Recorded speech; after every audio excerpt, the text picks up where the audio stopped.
What's going on YouTube? It's Joey back with another video for NFL Week 7 on DraftKings. But with this video, I'm going to switch it up a little bit, and I'm going to be doing this moving forward. In these videos, I'm going to start out with a recap of my MILLY Maker team from the previous week, just to show you guys what I played and show you guys how I did in this tournament. But before we get into the recap, make sure you hit that subscribe button down below. It helps us out a lot, so make sure you do that. If you wouldn't mind, leave a like on the video and also hit that notification bell if you never want to miss an upload. And then, if you want to comment and tell me your favorite stacks, we respond to all comments, and I would like to hear your guys' thoughts on this slate for NFL Week 7. So, comment your favorite stack or who you think is going to win somebody $1 million. I want to hear, and maybe I might play them in this Week 7 slate. So, yeah, just comment down below, and that is the best way to support the channel. If you want, you can also check out the DFS Dose podcast on Spotify, Apple, Stitcher, Podcast Addict, SoundCloud, wherever you listen to your podcast. The DFS Dose is on there, and the links for that will be in the description down below. But without further ado, let's get into the recap of Week 6.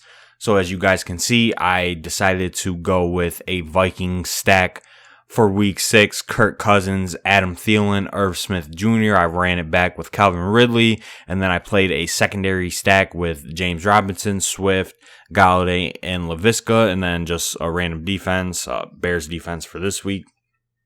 And, I'm not really happy about this lineup. I felt like I could have made some better plays from a process standpoint. I don't think it was correct to play Adam Thielen, especially when Justin Jefferson came in at half the ownership. I think paying up to Calvin Ridley was a mistake as well, especially since I became higher on Julio throughout the week. But nonetheless, I ended up scoring 152 points, missed the cash line by about 2 or 3 points, so that was kind of tough. But I did have a tournament team that did kind of well. Not in the MILLY Maker, it was in some smaller stuff, but that lineup scored 212. So it was a profitable week for me this week, although, you can see my balance. But I just withdraw most of the time after the week. For some odd reason, I just do that and then deposit however much I want to play for the upcoming week. But yeah, so not a great lineup, but not the worst. So it is what it is. I was shooting for first, but I could have made some better plays. So now that the recap is out of the way, let's focus on NFL Week 7. We have a very interesting Week 7 slate that features some of the offenses that we were missing on the Week 6 main slate, with the Chiefs, the Bills, the Seahawks are on this slate again, the Cardinals, and some other high-powered offenses. We have 6 games with a total above 50, and there are a couple standout games, which I will get into. But one of my favorite stacks is the Los Angeles Chargers stack for this week on DraftKings. So if we just go over here and click these, as we can see, Justin Herbert is 6,400. I wouldn't really consider Minshew this week.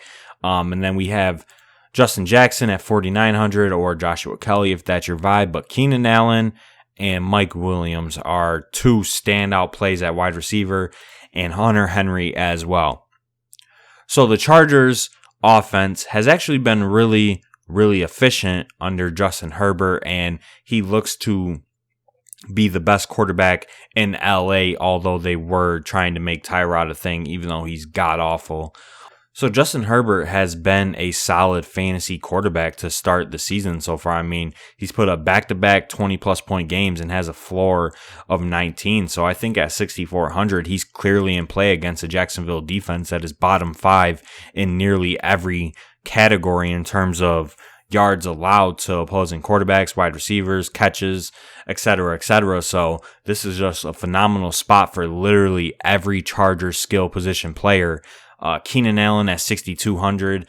that is way too cheap for a guy that we see, 8 targets, 10, 19 targets, 11 targets, got hurt against the Saints. But this is a wide receiver with one of the highest target shares in the entire NFL. So 6,200, if he plays, that's just a very, very, very, very cheap price tag, and he will be a lock in most of my lineups. Mike Williams at 4,700. If Keenan Allen is out, becomes one of the best plays on the slate, and we know that he has big play upside. I mean, average 21 yards catch in his 5 catches, and these quarterbacks just love to throw him jump balls, and more likely than not, he's going to come down with the catch. So I like Mike Williams a lot at 4,700. Hunter Henry is also in play at 4,500 if you want to pay in the mid-range for tight end this week. I know usually it's pay down at tight end has been the strategy, but Hunter Henry could easily have a very good game, and 8 targets, 7, 8, 4 targets with Justin Herbert, so he has a solid target share in the Chargers offense. And then I think there are some interesting bring back options on the Jaguar side of the ball, and mainly DJ Chark for me at 5,500. He came back from an ankle injury last week and had 14 targets. So I don't think there was any limitations there. The only thing with this Jags team is that they're so bad. Minshew is not that good, which hurts the overall upside of the Jags skill position players.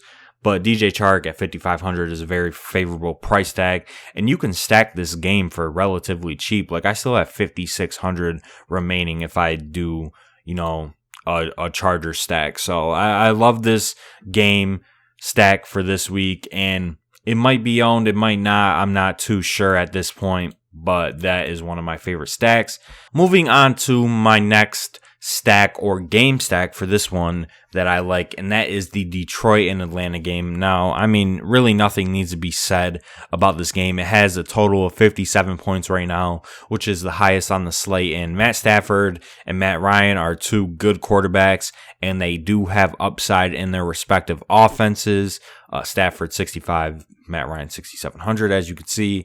So I just plug one of those guys in. Todd Gurley, D Swift, Peterson, there are some cheap running backs, but I don't think I would play any of them. Maybe DeAndre Swift in tournaments, but not in cash. But the wide receivers are the position that I want to target in this game with Calvin Ridley, Julio Jones, Kenny Golladay, Marvin Jones, Russell Gage. These are 5 players that I believe can go off this week in this matchup. I mean, the Lions side of the ball has an incredible matchup. It has the best matchup on the board for week 7. The Falcons are literally the worst team in terms of yards allowed to opposing anything. Like, they just get absolutely destroyed when they're on defense. So we want to target these Lions, and we want to target Kenny Golladay, Marvin Jones, and even TJ Hawkinson. So I'll just lock in Kenny Golladay and TJ Hawkinson. And then obviously Julio Jones showed that he still has 25 plus point upside, 27, 36 coming back from a hamstring injury. I don't think anybody's going to play him again in this matchup. Although the Lions have been solid on defense in terms of yards allowed. Like, I think they're, around league average. I think this matchup is easily exploitable against a Falcons team that rallied around Raheem Morris, and maybe they can carry that momentum coming back to the ATL. So I like Julio Jones a lot. I like Calvin Ridley a lot. I think Russell Gage's price tag is too cheap for his role in this passing attack, although the Falcons kind of have made it a point to start running the ball more, 20 attempts against the Vikings, 14 attempts, and they're getting Todd Gurley involved. So I don't mind Todd Gurley this week. I just hate playing him because he's absolute dust. But if one of these guys becomes chalk, that makes Todd Gurley a good leverage play in large field tournaments, in my opinion. So I would say stack this game and stack the Chargers are my 2 favorites as it stands right now. And then I have to mention, it's kind of cliche, but the Packers and Texans and the Seahawks and Arizona game. Now, these are two games which I probably like more. I wouldn't say probably. I do like these two games more than the two previous stacks I listed.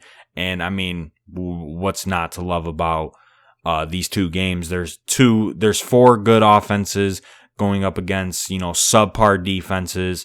Two very great fantasy quarterbacks in Russell Wilson and Kyler Murray, and then two, very, very good fantasy quarterbacks, in my opinion, in Rodgers and Watson. And then you have a plethora of options that you can play in terms of skill position players.